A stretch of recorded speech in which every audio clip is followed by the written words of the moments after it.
Hello, everyone. Welcome back to the Copper Club podcast. It has been a while. We'll explain why we've taken an extended break very soon.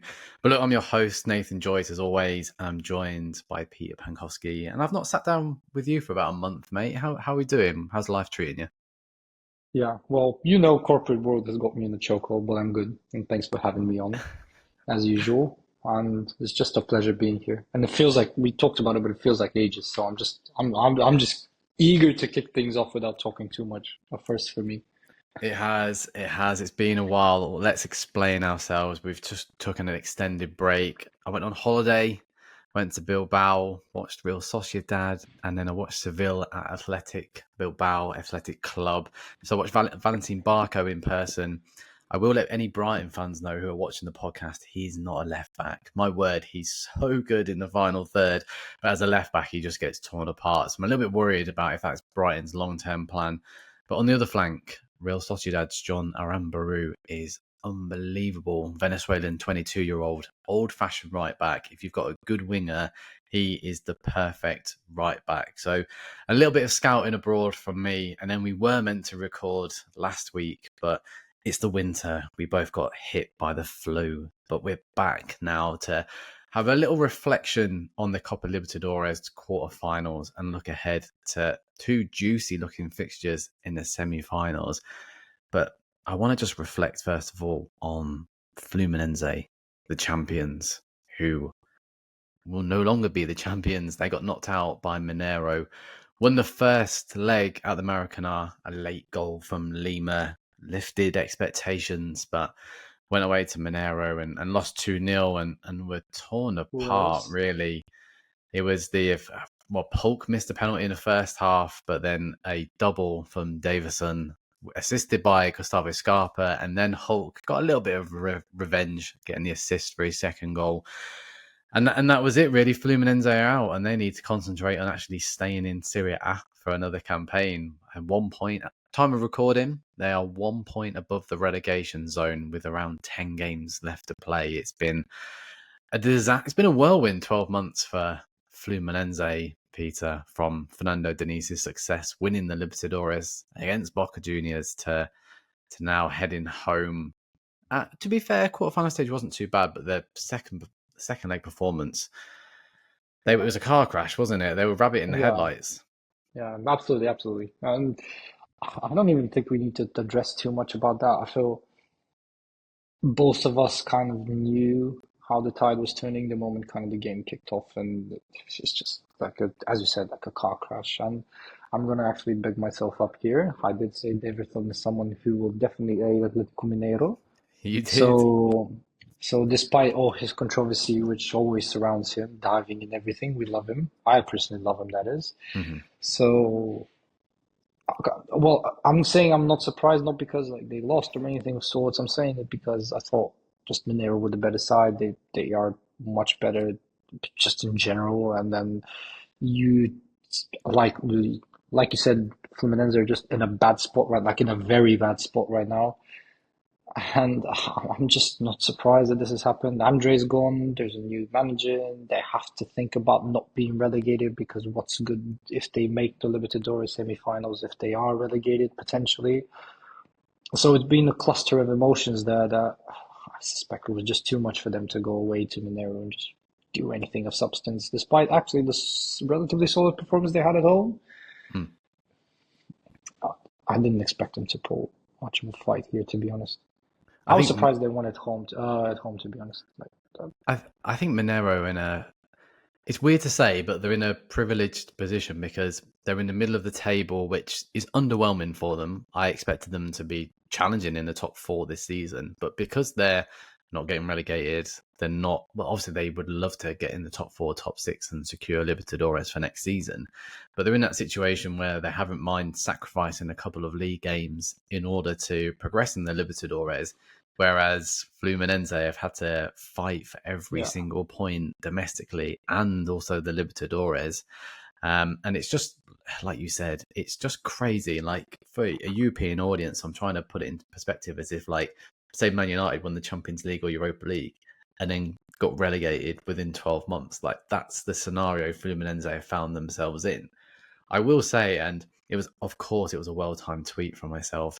They brought in Thiago Silva, who has helped them rescue a lot of points, and he was colossal in that the second leg away to Mineiro for the first 45 minutes. And I took to Twitter to rant about it at halftime because he was unbelievable. And then Davison Yeah, bullied absolutely. him for that first goal. And as you said, well, last time we spoke out at Libertadores, Davison is a wonderful striker for these sort of tournaments. He's been there and done it for Palmeiras. If he plays for your club, you love him.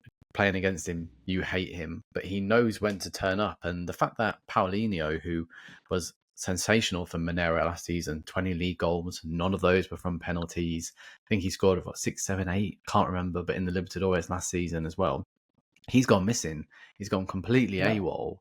And Davison's come in and gone, right, well, if you don't want to turn up, I've got Gustavo Scarpa and Hulk either side of me.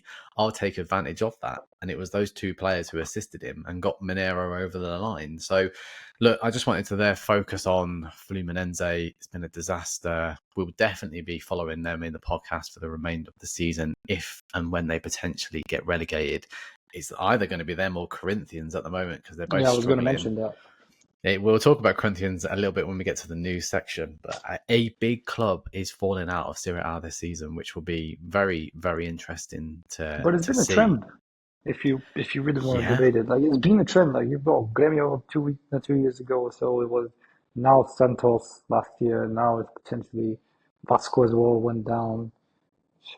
Cruzeiro, but Cruzeiro's financial issues were always a problem, so I'm not surprised they went down in that sense. So Do you know what? For a split second, I forgot about Santos getting relegated last season. yeah, That's what we they spoke were about on the podcast. That was yeah, crazy. That was but they'll wild. likely come up anyways now. I mean, I think they sit second in the league behind Novo Horizontino, so it doesn't I think it really. shows how Was it Novo competitive. Horizontino? I'm not sure. So, Um, yeah. yeah, I think it just shows how competitive the yeah, league it's not good. the league is, but it also shows that the schedule's way too hectic. But we won't be Yeah, that's talking true. about on this podcast because we agree with that. There's so many games being played. But look, Fluminense champions out, disappointed, and then another team who disappointed, Flamengo, knocked out by Penarol. Now, look, we'll start with Flamengo. We'll be negative towards them. I think there's loads to sort of unpack and talk about. And then we'll actually talk up Penarol, obviously heading into their semi-finals against Botafogo, which could be one hell of a clash. But we spoke about Flamengo before, Peter, and you highlighted no Pedro, no Yeah, Party. I was gonna say this again. I genuinely, are you surprised that much? Like, I know it's like Penarol knocking Flamengo out usually should be, and it should rightfully be praised for Penarol because I feel everything is now fallen into a situation where you question Flamengo and Chiche, whether he was the right appointment, whether the players are kind of past it. Because let's face it, Bruno Henrique, for example, is not the Bruno Henrique of 3 years ago when they won the Libertadores and so on. And it's one where it's like, yes, okay, that's fine, but at the same time, it's just Penarol played great. They deserve the praise, but this is just not the same Flamengo. And the moment when I saw the news break that like Flamengo, that Pedro is torn his ACL again. This is his second time in his career. You could smell the coffee really, like it was hitting hard. I know they kind of wanted to bring in Anthony Martial, and there was talks of other strikers as well, but it was just But look what you saw the struggles in the game. I mean, yeah, you highlighted it when we spoke about Flamengo and their charge for the Libertadores last time. Pedro had 30 plus goals to his name, and then the second top goal scorer was Diaz with 7. That was a huge gulf in between. And Diaz is a quality player, don't get me wrong, but his job's not to score goals. And as soon as you took Pedro out the equation and Penarol got that first goal, which we'll get into in a minute, Flamengo were just in both ties just out of ideas. They haven't got any leaders within the team. It's really interesting because Chichi has come in and very much stuck to the same 11 or 14 players, wants to play the big names, doesn't drop them, hasn't given yeah, a chance to any of the youth players. Like I've hyped up Victor Hugo for a very long time. Haven't seen him play a single minute. Igor Jesus, another player who we've been speaking about plenty of times, looked like he was going to burst onto the scene from the youth team. Barely gave him a sniff. He had one or two poor games at the start of the season, completely dropped. No youth Yeah, players, no rotation. So it's just the barely seen same him. ideas all the time from TT. And I think that just because of the way he set up, it was very much dependent on Pedro to bail him out. And that's what they did all the time. And once you, like you said, once you took him out of the equation, what were Flamengo going to do? Now, look, it worked out perfect from Penarol's point of view. They nabbed that early goal at the Maracana, really quick counter-attacking play. Maybe got the goal earlier than expected, but they didn't just sit Yeah, back and invite the pressure. If this was 2 or 3 years ago, I think Penarol would have sat back and been like, Jesus, this is Flamengo. Like, we need to keep this at 1-2-0 defeat if we're going to have a chance in that second leg. But without Pedro, they had their tails up. They went at it. They got that early goal. I mean, Damian Garcia, we've spoken about him a few times on the yeah, podcast great before when he game. was linked with Rangers, the 21-year-old defensive midfielder. He had a shot from the halfway line within the first 10 minutes, and it was like almost intentional, like as if he knew the goalkeeper was going to be off his line. I spoke about Leonardo Fernandez, who was on loan at Fluminense last season but didn't get a sniff. Now, if he's not playing in Brazil next year, I'll be so surprised. His record at the moment, 10 goals and 25 appearances in the Uruguayan league, 10 yellows, which is quite funny, but 3 goals and 5 assists in the Libertadores, and he's very much Penarol's main man in that number 10 role. And he was dancing around the Maracana, like, yes, they only finished with 25-30% possession, but he was dancing around that pitch and he wanted to almost be like, look, Fluminense, they should have kept me. They should have played me. And he maybe would have been a vital piece if they turned that loan into a deal at the end of last season. But for whatever reason, Denise didn't want him. And then Maxi Silveira as well. I think he was a standout player in that particular game. So we could go through the whole of Penarol's side. And I put a tweet out saying that I was so impressed with Penarol, and I had a couple of people take a swipe at me, being like, "Oh, they had 20% possession, but they did their job. They scored." And Yeah. if you go through It's a those two tournament at the end games, of the day. It's a knockout yeah. tournament at the end of the day. Like, plus this is Penarol from Uruguay compared to one of the biggest, if not the biggest club from South America, considering like supporter base and so on. I think if you have to get the win, you get the win regardless of circumstances. That's just how it goes in football, really. And as you said, like Bruno Henrique, like I think he had a golden opportunity in the first leg for a free header, which was incredibly well saved, but he should have been finishing that. But as you said, since he's come back from his long-term injury, he doesn't look the same sort of player. And all the big names, and the reason why I keep echoing this, like De La Cruz, De La Sketa, like Gerson, like none of them stepped up. They all went into hiding, and this was against Penarol at home. That should have been comfortable for them, but it wasn't. And instead, now Penarol march on and they play Botafogo in the semi-finals, which I think will be a completely different game for them to actually. It's going to be interesting to see how they tackle that. I think Flamengo were there for the taking. Botafogo, I think they have the capabilities to dominate Brazilian football for the next 3, 4, 5 years if they're managed well and to keep spending well under John Textor. We'll get on to that very soon. But look, Flamengo now have Filipe Luis in charge, who's been doing very good things for the youth Very well, team. yeah. What do you make of that appointment, Peter? Well, on one hand, I think considering he has the influence of the dressing room prior to this, because he is part of the Libertadores winning squad and so on, and he was teammates with most of like the team that's still here. Well, not most, but like part of the team Mm-hmm. that's still here. And I suspect he's a character within that dressing room. That's number one. So in terms of like taming characters, I suspect he'll be one that can handle that. As well as you rightfully mentioned, his under 21 side for Flamengo is actually one of the best in the country right now. So they're playing a very specific way. Like I'm not seeing too much. Don't make me sound like an expert. I'm not because well, I've just not had the time. I'm sorry. But they are heaping a lot of praise from like various different kind of scouts that I speak to and people that are actually in Brazil consistently. So I'd say it's an interesting appointment. I'm just scared because obviously the jump from youth football to Flamengo is quite big. A lot of managers have seen that jump in South America. One of the best things about South America is that a lot of like specialists that come from there actually start off like this. They get a big jump, but because it's South America, because whilst you have sometimes expectations go very high and very low at the same time. I don't know how to explain it correctly, but fans take to heart because of a former player, regardless of how things finished off with him in terms of like he cost them a couple of games and so on and so on last year. But fans take to heart the certain managers. They feel them a bit closer to heart, so they kind of tone down the expectations for them as long as they see positive signs. Obviously, it can escalate in a matter of like milliseconds, but in the case of someone like Filipe Luis, I think he'll buy himself some time, especially if kind of Flamengo start kicking on and actually playing well. Yes, okay, they lost to Bahia recently, but I think in general they have kind of been slightly better.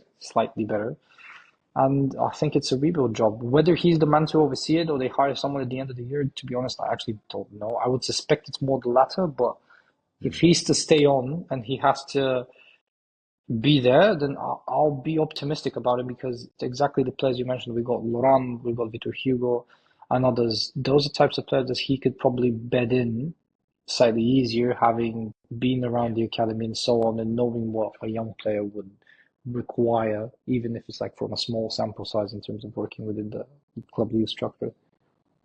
Yeah, I'm glad you touched on that, and I completely agree. I think where Chichi shot himself in the foot was by just playing the so-called big names week in, week out, 2 or 3 times a week or within 10 days in different competitions, didn't show any trust in his youth players at all. And if Felipe Luis is doing a good job for Flamengo, like under 20s and the 21s, he can slowly integrate ones which he feels are going to be ready. And as you said, he's only been retired 12, 18 months. So that I didn't even think about that really in terms of like the bond he'll have with a few players in the dressing room and hopefully have that respect there. And it'll be really interesting for Flamengo if they do side with him. I'm fully expecting the board to try and bring in another big name because that's what they like to Obviously, do. They feel like that's the right way to approach it. But if Luis has a good end to the season, there's no reason why they can't keep him on, and they can't keep throwing money at it without winning titles. So this might be a good opportunity for them to bring through a few more youth players and hopefully keep them. And the ones we've been talking about and waiting to see for a long time actually come to fruition. So, look, yeah. really disappointing from Flamengo. But if we talk about Penarol, just touch on them before we move on to our news section. I was just so impressed with their approach. I think the only time they really let me down was the opening 20, 25 minutes in that second leg. They looked a little bit nervous, but this is uncharted territory for this Yeah. squad. And Flamengo didn't take advantage of that. I think they had 2 or 3 shots on target the whole game. And you're chasing a Libertadores semi-final, and you're Flamengo. Like, no matter where you are in the world, probably aside from Bolivia, you should be dominating these games. And all well and good having 70% possession, but they did absolutely nothing with it. And it's back to the drawing board for Flamengo, and they're bored.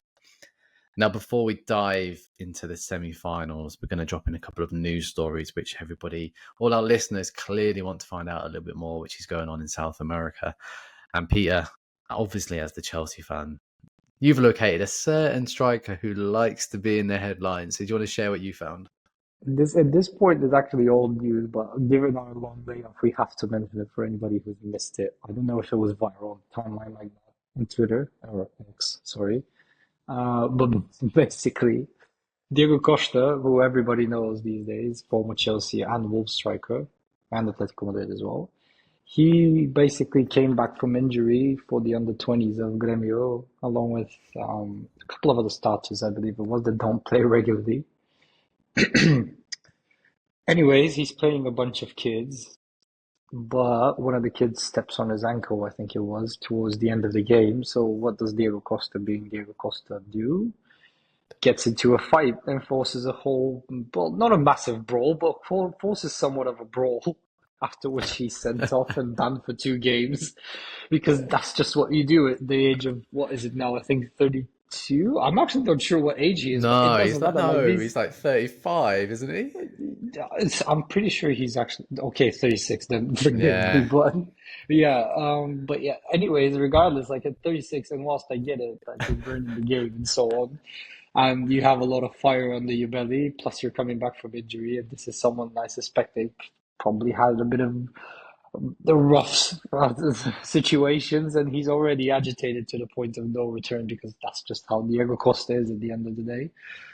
But yeah, it's forcing a ball with a bunch of kids at your age after coming back from injury and just doing this to improve fitness wise is just peak Brazil. Like you don't have it anywhere other than South America. And whilst actually you could technically see it somewhere else, it's seeing Diego Costa a fight in an under 20s game just randomly pop up on my timeline. It was just like, yep, that's just Brazil right there. Like you can't Yeah, even explain it. So pure scrap chaos. I scrap actually him don't know if with. he got. Yeah, I'm not sure he actually got the sentence because the Brazilian system is weird because they have this judicial system that has to actually kind of rule in favor of the ruling of a yellow card. So a lot of teams manage to actually postpone their red cards in time in a sense because they achieve somewhat a suspensive effect. So I'm not sure if he got that, but still getting banned for 2 games for getting in a fight with a youth player is something Well, it's he went for pure gold. he went for it was like to lose your head against someone nearly 20 years younger than you, but he went from zero to hero because Gremio Yeah, played Flamengo and beat them 3-2, and Costa yeah, got the winner. we're not. So, Yeah, um, and to make matters even more curious, he actually grabbed him by the neck, started trying to throw him around the kid. So that was Costa. how much can a kid agitate you? Like I get And you it think was about it, like a few months ago, like he was the one like driving in his big Jeep and Hummer, like helping all the locals out for the floods in the south of Brazil, but being that's just a how he hero, is. like Yeah, doing good for the community, and then as soon as he turns back into a pitch, turns back into an animal. But he went and scored the win against Flamengo, so yeah. So we take he those. yeah, exactly. Gremio will take the 3 points definitely. Now, my news story, and Peter, the last time we spoke, Memphis Depay had signed for Corinthians, and now it's come out this week that he may have to leave Corinthians within 6 weeks of him joining. It's not particularly clear yet, but basically, it's come out that Corinthians have a main sponsor, and there have been sort of allegations around criminal activity. So Corinthians are looking to lose that sponsor. However, that sponsor was paying for the majority of Depay's wages. There was no transfer fee within there, which I find so bizarre, so Brazilian, so bizarre. But this also recently sold Wesley to Al Nassr. So I'm thinking, well, they got 15, 20 million from there. Whether they had to put that towards debt, because I know the club's not in the best situation, hence why they've sold a fair few players over the last 12, 18 months anyway. But Depay to Brazil was a huge statement, and if he has to leave after 2 months and playing Two less months. than 100 minutes, it's going to be a complete disaster, really, because we made so much noise about it. It caught a lot of attention on Twitter and the footballing news world. If Depay has to move out of Brazil instantly, I think it's just going to make a bit of a mockery of the league for those looking outside in, where we're obviously trying to grow the audience for any league in South America, but in particular Yeah, Brazil. And it just feels like with situations like that, Corinthians in the relegation zone, are they the next Santos this season? Are they the next Gremio? It almost looks like it will be that way. Depay's been brought in to save them, and if he has to pack his bags after 6 to 8 weeks, it's going to be a yeah. complete disaster. No, absolutely. But the thing with Brazilian clubs is a lot of people that, as you mentioned, are looking from the outside in. It's one that a lot of clubs like hinge on these sponsorship deals. So I suspect there was something. There's always something dodgy in Brazil. Like when I say that, I suspect there's something. There's always something dodgy in Brazil. It's just that a lot of clubs rely on these sponsorship deals from various. Like I know people, as I said, like the hipster watchers probably seeing like Caixa on the or Caixa. I don't know how it's pronounced, but on like all the jerseys, like those are like the TV sponsors. A lot of it is sponsorship deals that actually keep these clubs afloat. Mm. And yes, okay, they can like turn profits in via players, but that, as you rightfully said, goes largely towards depth and keeping the club afloat rather than actually being invested back into players as any regular clubs do, or like well-financed clubs, not regular clubs. Apologies. So it will be very underwhelming. It will be very underwhelming because a name like Memphis Depay, we made so much noise because it's just such a level raiser. And now you look at it, and Corinthians are sitting 17th place in Serie A, borderline relegated, potentially relegated, let's say, and then Depay leaves after what, as you said, 6 to 8 weeks, less than 200 minutes on the pitch. Obviously, he's lived his life in Sao Paulo for a couple of weeks, but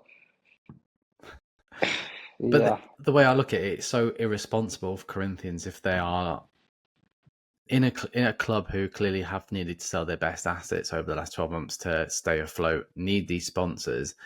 I mean, if you have that money to then throw it all at Depay, I mean, they didn't know obviously that there was yeah, going to be yeah, criminal activity come through. I'm not saying that, but it just seems ridiculous. It's almost as if like a child's been given like all their pocket money at once and they've gone and bought all the sweets from the shop instead of saving it yeah, for the next few weeks. That's how it's come across to me. yeah. So, Absolutely, absolutely. so if that does happen, it'd be a shame to see Depay leave early, but hopefully he moves to another Brazilian club. We'll have to wait and see. I wouldn't put it past it, to be honest, because technically, I think the window for free agents still remains open. Or am I wrong? I'm not entirely sure, Oh, but I think you I can don't sign know. up until a month and a half to two before the end of the league. I think you can still sign players anyway. So like, That would be interesting. We'll have to wait and see. I mean, we're making this podcast into like a Depay special, like the amount of times we're already talking about him. But let's move across to the Libertadores semi-finals, and we'll move out of our Brazilian theme because we're going to talk about River Plate versus Mineiro. Now we've touched on Mineiro, and we've spoken about them plenty of times on the podcast in terms of look, Hulk, Scarpa, Paulinho, even though he's not been particularly great. Now Davison, like a well-structured team who are doing exactly what Fluminense did last season, progressing in the cup, not particularly great in the league, so we don't have to focus on them too much.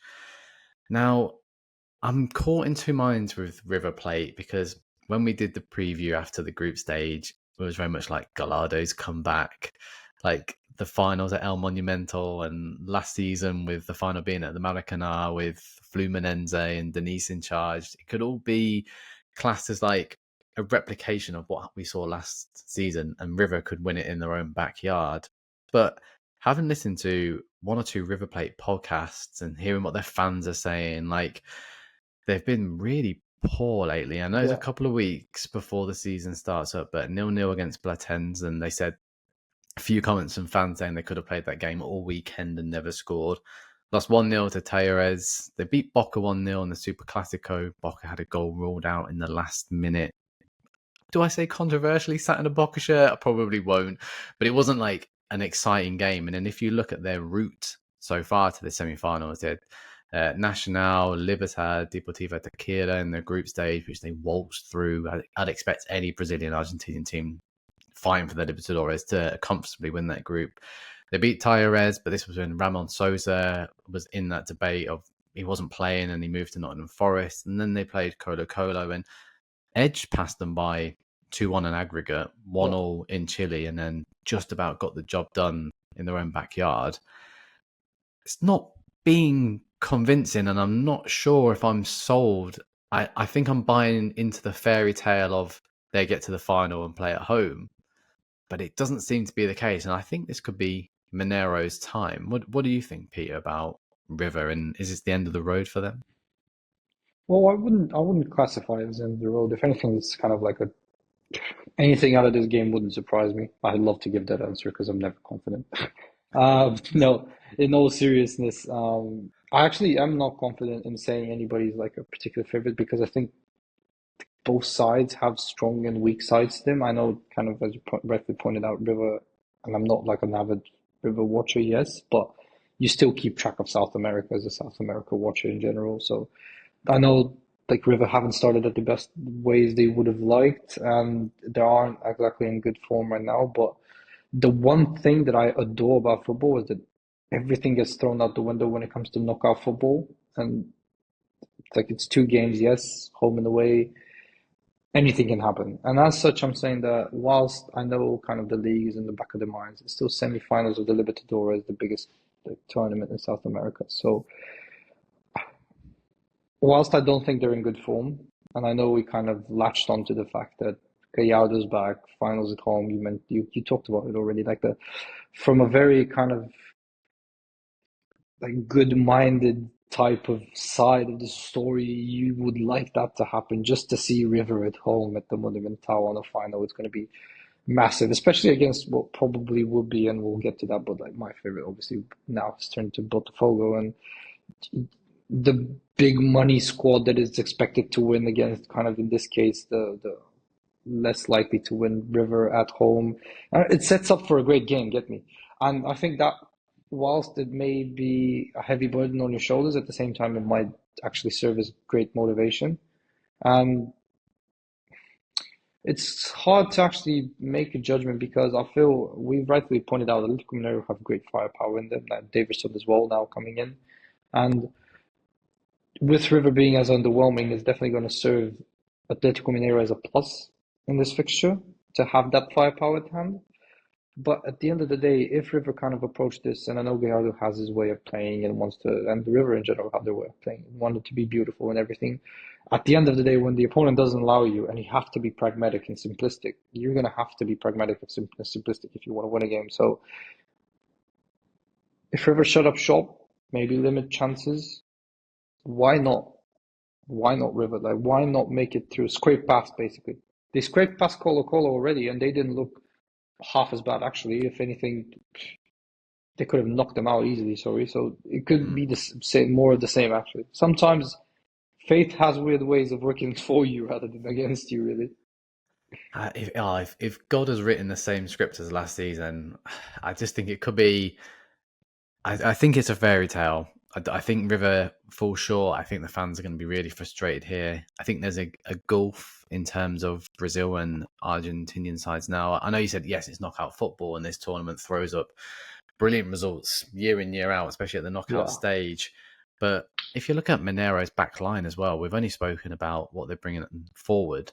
Now, Mineiro have Lianco, who was at Southampton, Alonso, who was at Krasnodar last season. So, look, European experience. Guilherme at left back. Like, they've got a lot of experience in yeah, there. And River, to me, are very similar to Flamengo in terms of they rely a lot on Miguel Boya to score. And if he doesn't score, if he's isolated out of the game, they tend to struggle. Like Echeverri and Mastantuano, quality players and the next generational talents coming out of Argentina haven't shown all that much in recent weeks. And there's a lot of expectation to put on, especially Mastantuano, like 16-year yeah, old. Like he has bailed them out once or twice, and like you've seen his quality, but in a Libertadores semi-final, like I think it's a step too yeah. far. It's too big of an inclusion. In a year or two, what I'm saying will probably sound stupid, but right now, I don't think River have it in them to get past Mineiro over two legs purely because they're struggling to score goals at the moment. So, look, I think when we recorded our first podcast around the Libertadores at the start of the season, I said Mineiro's turn, so I have to stick with them. But I've also been really, really hot on Botafogo. And look, they're in the other semi-finals against Penarol, and we've praised Penarol, rightly so. They've done really well.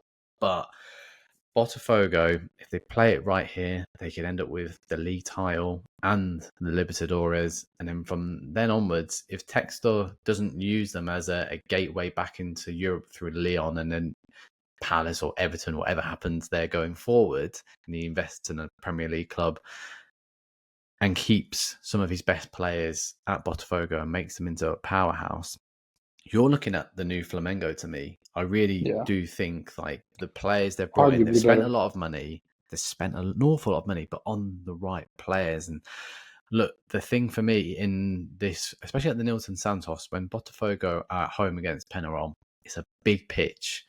Not only is it a big pitch, it's a plastic pitch where Botafogo moved the ball quickly. Flamengo didn't because they didn't know what to do with it. Now Botafogo have Savarino from Venezuela, Luis Enrique, who's getting in the Brazilian national team at the moment, Thiago Almada, who's been sensational really for the last 12 months in the MLS and he's adapted very well to Brazilian football. There's so much quality across that team. I just feel like if they spread and move Penarol about, that leg could almost stifle it already and they could have 1 foot in the final. I'm making some bold claims about Botafogo here, but I've been No, but it's very, true. very impressed. Yeah. Do you believe that? Well, could they get the double? I know they're close with Palmeiras for the title, but they stick with the Libertadores. Like they could get the double this season and then really kick on and dominate South America for the next few years if everything continues in the same trajectory. Yeah, I echo you. It was 120% because I've been very, very impressed with Botafogo. Like at the start of the season, I remember when we were all talking, like you, Cal as well. we were speaking about how we're not sure whether this takes off for Botafogo because we've seen numerous clubs kind of invest big money and then fail to actually get everybody on board. But Botafogo have actually got pretty much everybody on board and then play some of this fantastic football that like we were all banking on seeing. And it's why I think everybody's kind of backed them and been yes, okay, like some people may be unhappy that this has happened through a lot of financial injection, but it's like football is ruled by money these days, and it's just good to see good players shine in South America, and like guys like Enrique and Almada, they're just a joy to watch. Like they're just a joy to watch. I can't. Yeah, I was very skeptical in the beginning as well. I have to hold my hand up, but in recent times, I'm just so impressed. I can't. To be honest, I don't see Penarol coming out of this. Like, there's no chance for me for Penarol to come out of this. There's a 1% chance just because it has to be given always. But as you mentioned, I think Botafogo have too much firepower. The only reason, like, well, not the only reason. There's always like fire, desire, everything. We have to put those into consideration. But like Penarol took advantage of Flamengo. That's not there with Botafogo. Like that's just not there. They're flying high, they play majestic Mhm. football, and I just can't see how they scrape past Botafogo or like, manage to get anything out of it. Maybe in Uruguay they could be tougher, but at the Nilton Santos is just I don't expect anything to happen. If I have to even put it like a straight result, I wouldn't be surprised like a 2-3-0 result, and then Botafogo just control the ball and kill off the game, and Uruguay to preserve themselves in a way. I agree, and there's just so much international quality in there. I know I've said about Luis Enrique getting called up for Brazil, but then so is Iger Jesus, like who's Yeah, 23, leads the line for Botafogo, mainly coming in for the second half of the season and done very well. And he's earned his call up for Dorival Junior in this current international window as well. And I've touched on Savarino, who came across from the MLS, and I love him. I think he's such a good player. I think he could do better than Brazilian football. I think he'd easily move into European football if he wanted to. I know he's 26, 27, and normally teams don't take a punt on there. But I think it just sort of reiterates the quality that he has. And it's a shame because I think, look, Penarol have done incredibly well. And I think they've had their day in the sun. I think their day out at the Maracana was special, deserved. But Nilton Santos, as I said, on that big plastic pitch, the way Artur Jorge moves his team around, like what a coach to bring to Brazilian football, by the way. And I know you said there, like some people aren't particularly happy with like the finance side of things, but it's been Palmeiras and Flamengo for years now, and that's becoming a separate gap. So there is investment now across Brazil, like even Cruzeiro have invested quite heavily, and so maybe they're going to start joining the ranks in the next couple of seasons. But higher as well, City Group homes, take that with a pinch of salt.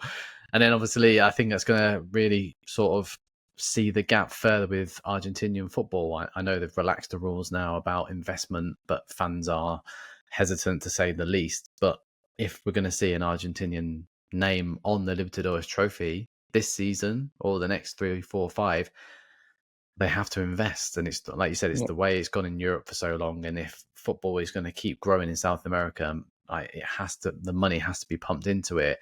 But look what Botafogo have done. The players they've brought in. Yes, they've broken the Brazilian transfer window twice in the transfer in the record. same Sorry, twice in the window. same window in terms of Thiago Almada, but Luis Enrique. But they've targeted very good profiles who will move on back into European football at some point, but win them titles, which is what it's all about. And break that. If you can't break the Brazilian cycle, break the cycle of it being Palmeiras, Flamengo domestically and in the Libertadores. So look, it'll be interesting to see how River approach these games and Penarol. Not ruling them out. I know it sounds like we're very much decided that Botafogo and Mineiro final.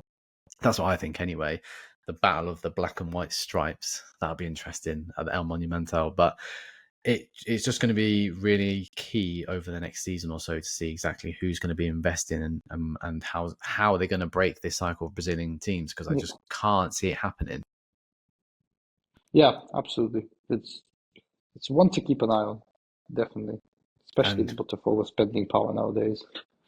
100%. And we will be the guys keeping an eye on it. So, look, apologies from us once more that we had a few weeks off. Hopefully, you can forgive us after a very hectic transfer window, but we'll be covering the Libertadores semi-finals. Of course, we will do a bespoke episode for the final. But as the leagues across South America come to a close over the next couple of months, we'll be reporting the best stories, who wins the titles, anything, any upsets, all that information. We are back now. You don't have to wait 3 weeks for another episode. So stick with us. The Copper Club is back. Peter's back. I'm back. There's no more flu. We're here for the remainder of the season. So look, thanks for joining us. Do subscribe as usual across Apple, Spotify, and YouTube. And we'll see you very soon.